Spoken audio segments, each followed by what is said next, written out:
the back of it. For it to effectively work, you need pretty large audiences to actually get the thing kind of to start triggering properly and working. But it's a good way of making your marketing dollars go a lot further, because you're retargeting people who have already shown an interest or have already done something to register some sort of interest so you can target them. But you will need the guy to have come to your website first to actually trigger the whole thing and get the thing going. Third-party search retargeting is basically the concept where the user searches a keyword, they come onto your site, and then you target them anywhere across a third-party platform. So it's not just within Google's network, it's within any platform out on the web. So the workflow is this: you choose your keywords, you pick your creative for each keyword, and then you specifically generate the ads to specific audiences. You can, if you're pretty advanced at this stuff, you can create APIs with Google, so you can have a direct feed with Google, whereby I can alter ads and change ads dependent on what landing page or what keyword and things like that happen. So we work with Cleartrip. So if you ever see Cleartrip ads, if you go and look for, say, a flight to Goa, for example, we will follow you around with the latest price for the flight of Goa, and that will change dynamically depending on the price. Or we can run an offer code directly against that ad, specifically for Goa. And that will be on every single keyword permutation as well. So that's not just Goa, that's Delhi, Mumbai, blah, blah, blah, blah. You imagine all of the permutations, combinations, it's huge. But it's dynamically done. It's not that we've got a guy creating ads, studiously kind of creating these things. These ads are developed and built to show on the fly. So, combination of traditional Google search targeting and third-party retargeting should be used to maximize the value. Experimentation of ad creative is the way forward for this. You can be quite creative. So like I said, if you've got multiple features to a product, potentially the first feature might not work, but maybe the second feature is the one that will actually make it work for you. So you can I can talk about price, and then I can talk about quality, then I can talk about features, and my ads, I can keep showing them different sort of messaging, and maybe one of those would actually trigger the sale off the back of it. But it's these things, you just need to test these things, try them out, and see how they go. So programmatic buying, this is proper advanced. Oh, yep. I had a question about retargeting. There was an announcement, I think, a couple of months ago about retargeting using Facebook, using the Facebook platform, and sending targeted ads back to the platform. I just read about it. I was wondering if you could share some light on what they're planning, or if that data also. Facebook data, I can serve ads into Facebook through their APIs. So if I have a platform which connects to Facebook, if the guys come to my site, I could put my retargeting ads onto Facebook if I wanted to. Yeah, they've now opened it up so I can actually push content to Facebook. Yeah, so yeah. Okay. So programmatic buying. This is taking it to a whole nother level. Now, at a basic level, there's something called RTB, which is real-time bidding, which basically means I'm going to buy ad space on a page in real time, and I'll do it at an auction rate. So if I know that that's a good page for me, or that the right person's looking at that page, I can buy that at an auction. So it's pretty advanced stuff. This is what's happening very heavily in the UK, US. It is not fully fledged into India, but it will come this year. All the big companies are launching their platforms and their trading desks, so it's on its way, right? Last year there wasn't any revenue generated in India for this, but it's forecasted that this will get to sort of 65 to 100 million dollars of revenue in terms of ad spend by the end of this year, next year. The concept of it is it's changing the way we buy media, right? So at the moment, if you go to Google's GDN, you buy an advert on a particular site or based against a particular piece of context. So I select a keyword and say, show my ads whenever accountancy shows up. Or, this website, Money Control, I want to show my ads on that particular website. So that's the current sort of scenario. What this is doing is it's taking cookie data and data sources about consumers and mapping the consumer rather than the context and the website. So that, let's say if I know who the consumer is, so very much in the same way retargeting does, where retargeting follows that particular consumer around, this is a method of buying advertising where I target a profile audience rather than targeting a website or a piece of context. Now, this is very advanced because what it means is that a lot of different ad servers and exchanges and platforms need to talk to each other, share cookie information to allow you to then trace and track that user across the entire network of all of these different sites. So you have something called a trading desk, which basically allows all of these different ad serving platforms to come in, plug into this trading desk, and that trading desk will then facilitate the buys across the different places where you can buy the ads for that particular user base that you're looking at.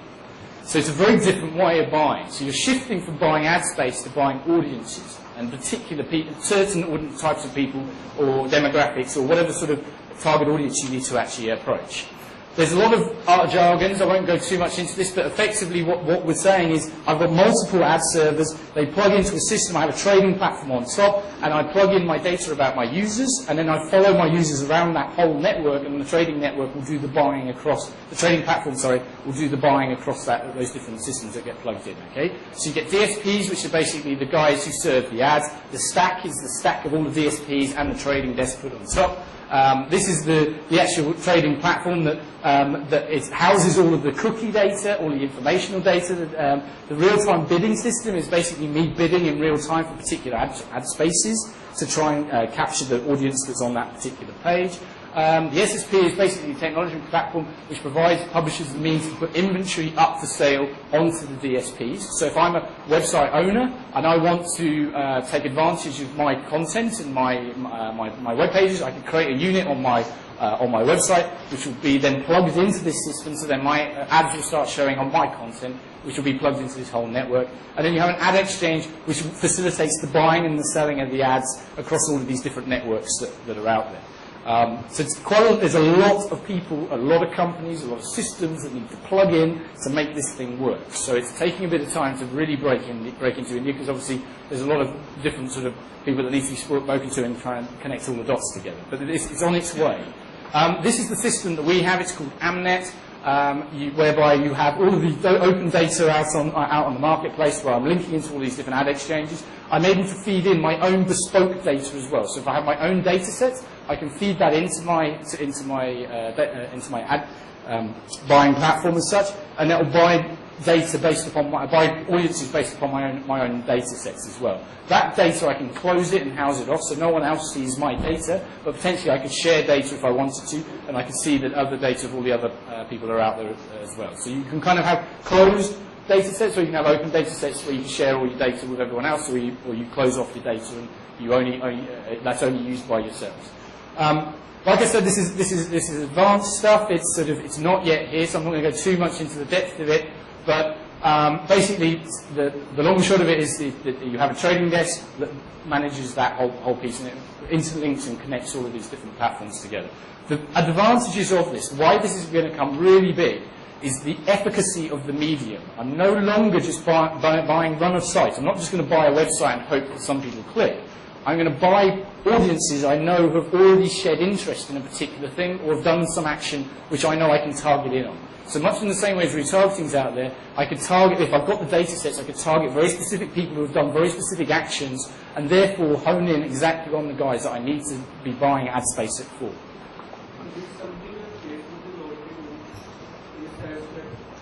So it is. Yeah. So all of these different platforms that are out there. So you've got these different ad-serving platforms, like a Facebook, like a Google, like a DoubleClick. These guys, they're able to do it within their system, but there's no system that does it cross-platform. So, like, I can buy specific people within Facebook. I can buy specific people in Google within Google. I can buy specific people within another network specific to that network, right? But what this is a trading desk where all these networks plug in, and then I can buy specific people across all of the different platforms, and I do it at an auction rate. So it aggregates all the platforms. And so if Facebook's the best place to go and buy, I'll go and buy from there. If it's actually Google I need to buy from, I'll buy from Google. But it will just aggregate across all those different places to maximize the efficacy of your marketing dollars. Okay? So, the way I would look at this also as the workshop is, don't look at it only from how you're going to use digital marketing for your own business. But actually also look at the workshop that if this is what is going to be the future of advertising, how is it going to have impact on your business? So what will happen is some of the big guys are going to be using this. Maybe you work with a big guy. So let's say now I was talking to Amita out here and she runs a call center. Now if this happens, how is the call center industry of the future going to look like? and how programmatic buying is going to change that. Audiences in India are very important. So if you just take some stats I'll give you in India, which was just, when the first time I heard that, I was so surprised. Do you know how many taxpayers are there in India? People who have a PAN card? Right? Any guesses out here? Anybody knows the number? 4-5 crores? That's a very good number. But out of how many? About 100 crores, right? The total population. So actually it's 32 million, which is 3.2 crores. So out of 100 crore people, 3.2 crore people have PAN cards. Right? So we have this billion people that we talk about, 3.2 crores have 32 million have PAN cards. You know how many cars are sold in India? 2 billion. The figure that surprised me the most is people who have declared income more than 10 lakh rupees a year. I think half of us will reach 10 lakh rupees guaranteed in our career, right? The total number of people in India who have more than 10 lakh rupees of income, declared income 10 lakh rupees, is a million people. 10 lakh people. That's it. Right? So when we talk about 100 crore people, 10 lakh people earn more than 10 lakh rupees a year or declare. But so that's what, now you multiply it how much? 3-4 times? Because see, every single person who gets a salary in India today has to pay TDS, right? So they all covered. So the only people who are not covered is the agricultural income and people who are not taking a salary. So if you're taking a salary, your salary is more than 10 lakh rupees, you have a PAN card. The company is going to cut TDS and pay for it. You don't have a choice. How do you prevent it, right? If you're working in any company, right? And see, let's put it, say, if that 1 million, maybe the number is 5 million. But that number is never 100 million. So, 2-3 million here and there, but still 5 million people, that's about it. So, when you buy audiences, you will precisely target the people that are relevant to your business. When this happens at a global level, all the companies, bigger companies can target that. That's going to influence all of us as mid-sized, small-sized companies. It's going to affect our NGOs, it's going to affect our call centers, it's going to affect whatever businesses we do. So just look at it, this also the bird's eye view. We're covering some of these concepts, which is slightly more for the large enterprise markets. But I think when they start using it, it's going to impact our businesses in some way or the other, negatively or positively. It's better we be prepared for the world of tomorrow, and that is what the world we're going into. It's going to happen across television, it's going to happen across print. All these things are going to become programmatic buying. Because what you're doing is you're going to buy audiences instead of buying channels or publishers. Right? That's how the world is going to move into. And the more prepared we are for it, the easier it's going to be for us to monetize that with whatever companies we run. So, just a quick question on that. So, what kind of profiles would we expect? Is it going to be something related to demography that you can capture in IT, or would be a little more than that? So this programmatic buying will happen on any data set you can come up with. So if you've got the inputs, whatever those inputs are, you can then start buying against that data set. So you can model and mold exactly the audience you need based on the data inputs you have. So demographics will be one, age will be another, location. So I'll give you an example. I was in the Aegis Media Conference a couple of weeks back in Rome. So the head of iTunes was a speaker in the conference. We had about 350 CEOs, Aegis Media coming to one location. So they said that we can currently in Amnet target you based on the music you listen to in iTunes. So depending on the music you listen to, which you bought from iTunes, 1 billion credit cards have been entered in iTunes. So 1 billion people buy music for iTunes every year. That's like, almost like, 10-15% of the world's population, right? So I can target them based on the songs they listen to. So if somebody is listening to Mozart in India or Beethoven in India, there is a certain profile of that guy, right? Because most of us will not. I can actually demographically put what age he could be. Somebody listening to Suraiya or somebody looking to Aziz Naza in India, I can almost tell you what age he is, right? Somebody looking to Justin Bieber or whatever XYZ, right? So just imagine, I can go in depth. It gives me goosebumps as a consumer. It scares the hell out of me, right? But it also gives me goosebumps of excitement as a marketer. The opportunities are infinite. So any data set you can come up with, we can find ways of targeting those guys when they're on the web. And this plugs into DoubleClick, so the whole of Google is covered, plugs into every single ad exchange. 99% of the web is covered through the ad exchanges. And data sets can also be data mining companies who have data sets ready with them. And then you can do real-time bidding and buy the data sets based on that bidding. So, yeah. How does this work for the ad purchaser, like what is the goal in developing these kind of platforms? That I am willing to invest X amount of money, and then they do the real-time buying for it. So what we do is that, first of all, as an advertiser, right, we come up with what are the audiences and segments you want to target. Based on each of the segments, how deep you want to go. And then based on that, you will test out different segments, which segments give you best ROI. So let's say I am a wealth manager or a wealth management company in India. I want to target HNIs in India. And I feel that HNIs are the ones who listen to Western classical music in India. Right? So that's just the theory set. Right? What I do is I target people who listen to Western classical music in India and give them an ad about if you have a crore and plus to manage, we are the company who can manage it. And here's a download of the top 100 golf courses in India, where 50% discount you get in the top 100 golf courses. This is my ad copy. So now, it works? I don't know. If it works, then I will see which are the other kind of music that people listen to, which could be sort of a representative of their affluence. Right? And keep on testing new things. The ones that give me the best responses, that becomes my data segment and set. Completely close to my company, nobody else will know that data set.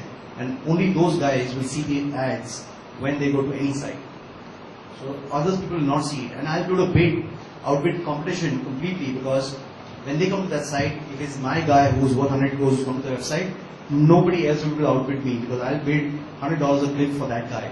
But it will only be shown to that guy. If somebody else comes to the website, will not see an ad. So once I know my precise audience, I can almost outbid anybody. When I'm buying website data, then what happens, everybody sees the ad, right? So then I have to pay an average price, which is per click. Here, for one guy, I can pay whatever I want. Again, fascinating opportunity for marketers and for niche marketers, right?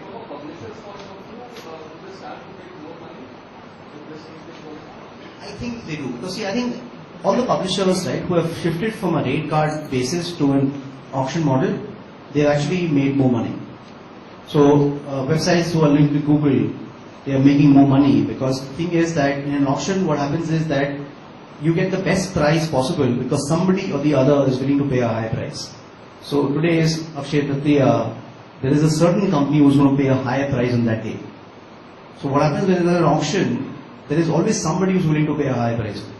And whenever something, so let's say in conventional media, right, if you take an outdoor, if your outdoor could change every hour, every minute, then the total amount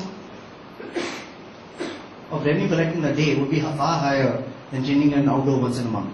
Right? It could be as much as that NASSCOM pays 5,000 rupees on an outdoor out here, just between 8 o'clock to 10 o'clock, NASSCOM workshop today at this place, and Ben and Vivek speaking. So you pay 5,000 rupees for that half an hour of thing just at the corner out here. Right? So you come out with ways. So I think auction is always going to lead to better pricing for publishers across any medium. It doesn't have to be digital. It can be conventional media.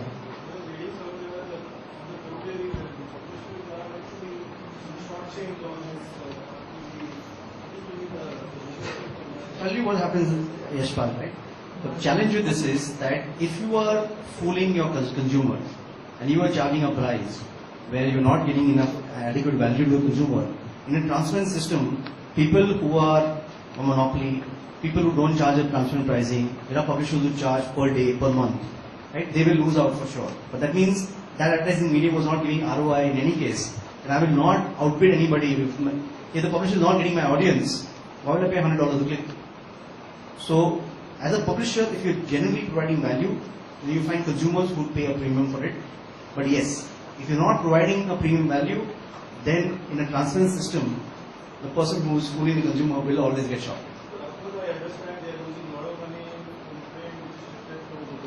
So think of it, right?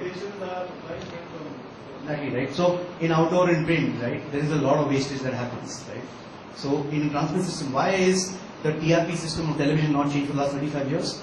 Because if it becomes transparent, right, it's going to hurt advertisers and the publishers in a very big way, because people will shift their budgets. Right now, why do you need these 78,000 set-top boxes? I can make every single Tata Sky and DTH connection into a set-top box. It's being real-time data. How many people switch channels? How many people fast-forward ads? how many people mute the TV when ad comes up, and if that transparent data was available to advertisers, would you still spend the same amount of money on television as a brand? Probably not. So yes. Based on the media spend, definitely this change. So transparency always makes the best player win, and the players who are not providing value will definitely lose out. So in the print media for last whatever 50 years, there's been a media buying philosophy where people have made models and they have spent their whole life understanding demography, the liking and disliking of the audience. But there is no real-time data. So Ali, what happened, right? In digital, what happened? 15 years back, people like us, first of all, we made a mistake where we said digital is measurable. Right? Digital is actually not measurable. The intention to purchase, has it been created or not, no advertising medium can say for certainty. The only thing that is certain is the action. Action is measurable in all advertising mediums. Then what happened was, when we realized this mistake, it was too late. So we spent last 10 years in trying to correct the mistake. And then what happened was, we never got an access to senior management. So what happened was that, if you take 5 years back, 10 years back, we would spend 2 hours at the reception of a company to meet the management trainee in the company. Right? Today we meet ministers, we meet promoters of companies. I've met 10 billionaires today, spent 2 hours with them in the last 3 months, 6 months. Right? We spending time with CEOs, CMOs, where now what happens is, if there's an elephant in the room, we can point them out. And at least we're meeting people who can move the needle. So the shift that is happening now is actually happening at a very rapid rate. Because what is happening is, people like us, now we're getting to meet people, we tell them that this is illogical. Can you explain why do you find rational in this, right? And they have to answer something. And they also have realized that if they don't change now, it's going to be a challenge for them. I've had more people trying to learn digital today than ever before. If you're 45, 50 years old today, and you think you can reach the age of 62 and retire without understanding digital before that, right? You know what the answer is, right? They are afraid they will not be able to reach retirement age. So amount of investment they're doing today is making up for all the last 10 years of not making that investment. But they don't have a choice, right? And this is all the future is going to be. So I think you'll see a rapid change in the next 2 years. So what happens is, if you take, this is called doubling, it's called lilies in the pond syndrome. What happens is, suppose there's a lake which is going to get fully covered with 10 million lilies. On the 30th day, the lake is going to get covered fully. If the lilies are doubling at the rate of 100% every day, on the 25th day, only 5% of the lake will be covered. So you don't even see the lilies, right? Then 5 becomes 10, 10 becomes 20, 20 becomes 40, 40 becomes 80, and becomes 160 in 5 days. So right now is that 25th day where you don't see that digital is as big. But the next 2 years, next 3 years, that exponential thing, because the rate of doubling has happened for the last 10 years. Been doubling every year for the last 10 years. Now is the 25th day. So the kind of growth that you see, and we are experiencing it, right? So we've never had this kind of growth ever in our history of a company. So that next 5 years, next 2 years, next 3 years is going to become evident. Become 40%, suddenly you say, oh my God, half the lake is covered. Next day you come, it will be 80%. Next day you come, the lake will be over. So that's how this tipping point comes. But it has come actually 10 years back. But it happened when nobody saw it. Right? And for us also, right? It's only we're seeing it now, because now the growth rate is noticeable, it is happening at a larger scale. Okay, so I'm not going to stick on this too much, but this is basically an example of the stack. You'd have your campaign management systems, you have your inventory, you'd have your data management, so your data sets for all your audiences, and then you also can build in brand safety sort of triggers. So if people are clicking on you and not buying or not doing anything, if you've got robots doing stuff, it'll manage against fraudulent activity and things like that. Brand safety, this allows you to make sure that you're not buying bogus traffic. It makes sure that what you're getting is true. It'll also look at sort of things like, is my ad creative at the bottom of the page under the fold, or is it above the page, above the fold, where I'm getting maximum visibility? So these systems will then really, if you interlace all these different systems together into a single system, you get very, very effective ad buying indeed. So programmatic buying is the future. It cannot be ignored. We've already started talking to people in the US who are doing programmatic buying on mobile handsets. So it's getting very much in the advanced stages where your advertising is going to be on your phone directly at you from advertisers. And they'll know who you are. They'll absolutely know who you are. So social, this is evolving in a big way. So Facebook, they're growing. Their share is in terms of social is definitely the largest share. So 65% of all of the sort of social advertising done through them. The growth in India, this is Asia's figures. So we're up to 168 million within India. So it's a growing thing. It's pretty much growing by 40% year on year. This is a tweet from Ford about one of their Facebook ads. So it's all about the execution. Our Facebook ads are effective and strategically combined with engaging content and innovation. Now the thing about Facebook is it's a platform where people go to socialise, find out what their friends are up to, talk to people, share content. It's not a buying platform. It's not a place where you're going to think, right, I need my red shoes, and I'm going to go and buy my red shoes. You're not going to go to Facebook to do that, right? You're going to go there to talk to your friends. So the key to anything you do on Facebook really gets underpinned by the content. If you have a brilliant piece of content, you then advertise that, then potentially that piece of content can spark the interaction and the engagement and then lead to a sale. So there's a two-step approach to Facebook whenever you do anything with Facebook, really. Think about the engagement first, get the engagement, and then the engagement will lead to sale. Don't think sale straight away. Go to an engagement point of view first, and then take it to sale at that point. So the types of ads you can do, your basic ads, 25 characters, 90 character descriptions, you get a pixel image, and you can target based on demographics. So the targeting is fantastic. Think of all the little bits of data that you put into Facebook. You put your age, you put who's your mother, who's your father, where you shop for your clothes, where you go out for dinner, what you like, what music you like, what you don't like. You put all these bits and pieces in there. So every single piece of data that you put in there, I can target that particular thing. I just stick the keyword in, I want to target that, and it will tell me this many people like this particular thing. This many people like this thing and are over 25. This many people like this thing, are over 25 and work for Infosys. So you can start honing down to a very specific audience, and then you can buy that audience directly in Facebook. Again, you've got to remember though, it's all about engagement, so you've got to come with maybe more sort of offer-led stuff, or something where you're leading the guy into an engagement of some description where, because he's in his happy place on Facebook, he's not thinking about being sold to, he wants to be engaged, he wants to talk, he wants to have that communication. So you need to kind of get that engagement first and then move them onto the step.